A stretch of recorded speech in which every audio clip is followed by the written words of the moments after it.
Hello and welcome to Beyond Sunday, a podcast from Schweitzer Church. I'm your host, Jason Leininger, and in studio we've got Scott Riley and Robert Freeman. Woo. Hi. Welcome, fellas. Yeah. Thanks. How you doing? I'm glad he's here, by the way. You are? Yeah, I am glad he's here. Why are you glad that Robert's here? Because as a family pastor, I was not prepared to go to 2 camps this summer. It was fantastic, but it was a little grueling. I'm getting older, but this young guy can take over. Well, he says that like you went to 3 camps. I did, but I might go to the other one still. Oh, okay. I love Camp Barnabas, so. I think the best thing about Robert is Henry. Like he's That's good. Yeah. My contribution to the world is my children. That's right. That's Everything else is a bonus. I like what the older you get in life, you'll realize that that's really the truth of life. That's all I'm here for. And to make sure Scott only has to go to one camp if he chooses next year. There you go. That's good. All right. There you go. Not a bad gig. I like Well, it. gentlemen, we're going to talk about this past summer, the summer of 2025, and student ministry at Schweitzer, and which involves both going to camps and going to Camp Barnabas, which was like a local missions thing, and also then things that happen on the campus here at Schweitzer. So let's start with camps. Tell us about the camps that students went to. Right out of the gate, we were at the high school camp in Joplin, which was moved by Christ in Youth, CIY. And we took a pretty good sized group, 31 students and 4 adult leaders. That was just a great time. They grew. There was a special time where they were passing the baton, talking about passing ministry on to the next generation. And we had 10 of our students actually take batons and decide that they want to be in full-time ministry when they graduate high school and college and such. And so a couple of them are already interning, so that's pretty awesome. We hope that their internship goes well. Yes. Yeah.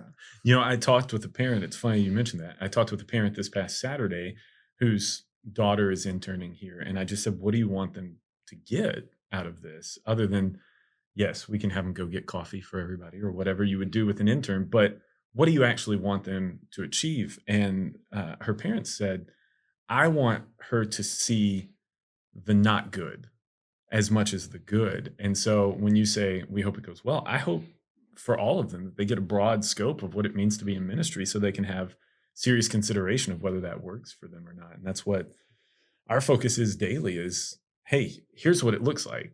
Sometimes it's not so smooth. Sometimes it's awesome. But yeah, I think that ceremony is really cool. And the fact that we had 10 step up and we have 2 that are stepping into internships is amazing. Yeah.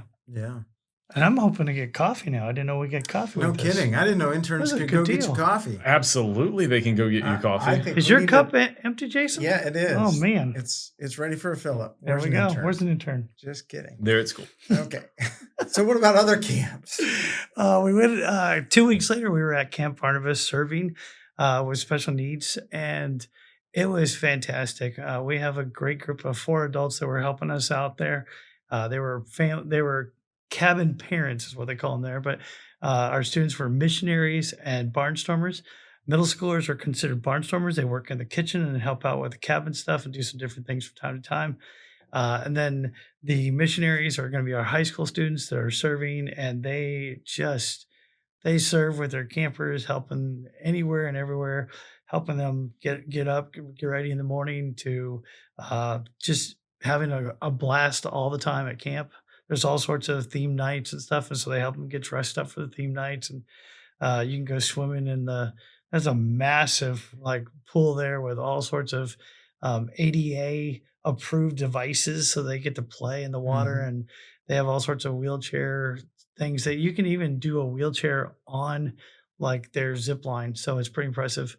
One of our young men, he was ready to go with his camper and he was been on the regular zip line while his camper was on the wheelchair zip line. So it's pretty cool. So yeah, that is really cool. Yeah. I got to go out that week. That was kind of one of my first official acts. Spencer and I went and visited the campers. And the thing that I took away from it was I was watching a student who was pushing their buddy or their camper in a wheelchair. And you would think, I've brought this up a couple of times, but you would think Camp Barnabas, because it's ADA compliant, would just be flat.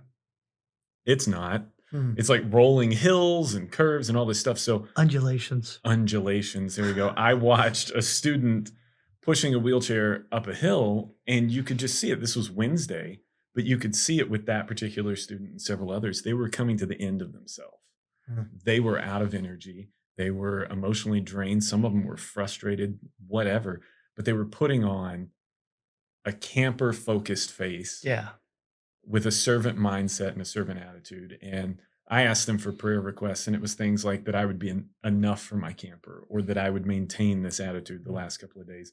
And what they found after talking with them after the fact is when they got to that end of self, we all know, but they maybe didn't, you have to rely on the Lord.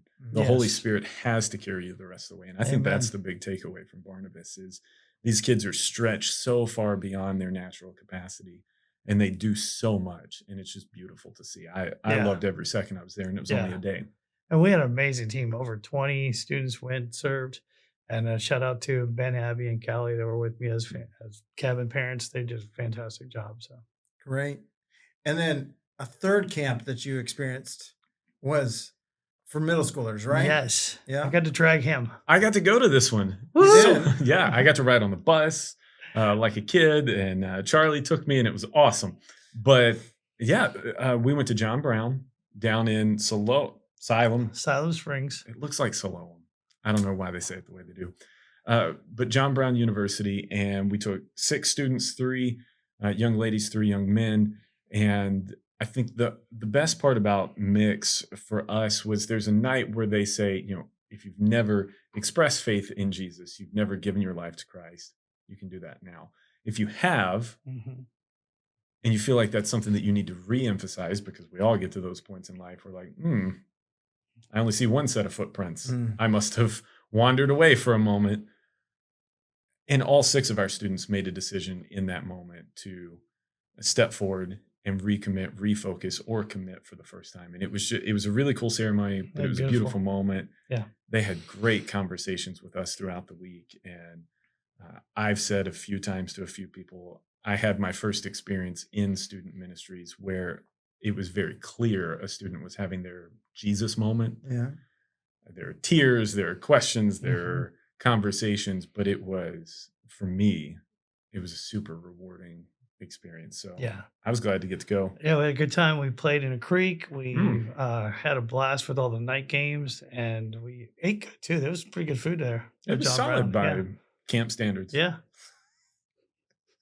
Those are important realities They that are. put the whole package together. Yep. It's a Yeah, it's a spectrum. it is. And of course, Pastor Charlie got us there safe and sound and back again. So Great. shout out to him. So Awesome. Just quickly, what happened on campus here? I know you didn't have normal Wednesday it's night all his campus, but what happened on site? Well, we had lunch club all summer long. Yeah. I know a lot of people are aware of that Tuesday lunch club, but probably the big thing that more people have noticed when they come to church for the last couple of weeks is we had color wars, which is colored powder that students literally threw at each other, which made some really cool, not quite tie-dye, kind of tie-dye shirts. But it was a great fellowship opportunity. My kids played. We had somewhere in the neighborhood of 35, 36 students that came out and participated in this event. And yeah, if it would ever rain in Springfield, which is apparently not a thing, we could wash all that powder away. which But was a thing a month ago. but- for the time being, it has stained the parking lot. But Did Yeah. anybody have to go to the hospital? no, not a Well, single then it person. was a success. Woohoo! We did it. There we Party go. on, party on. 0 incident reports since I've come on staff. That's that's one of the ways we measure success around Yep. here. Yeah, no one went to the hospital. That's a Okay. goal. There we go. That's fantastic. Well, thank you so Mhm. much. Thanks for your leadership in student ministries. As you think about the fall, any 1 or 2 things that the church body can be praying for? I think that we would just start strong. I think that would be the big one. This is a ministry that's gone through some change, and we're all trying to find our footing together. And so that we would start strong and have a huge couple of nights in September as we get going. Okay. I would say just all the adult leaders, whether for Skip or for students, there's a good group of people that help us disciple kids and youth. And I'd just ask more people to think about it because it's a blast, it's fun, and you get a lot of reward out of it. Great. So if somebody was an adult who wanted to volunteer, they could contact either one of you. Scott or at thank you. Schweitzer.church or Robert at Schweitzer.church. All right, Either one. great. Thank you. Friends, thanks for joining us for this edition of Beyond Sunday. We always look forward to seeing you on Sunday and beyond. Bye-bye.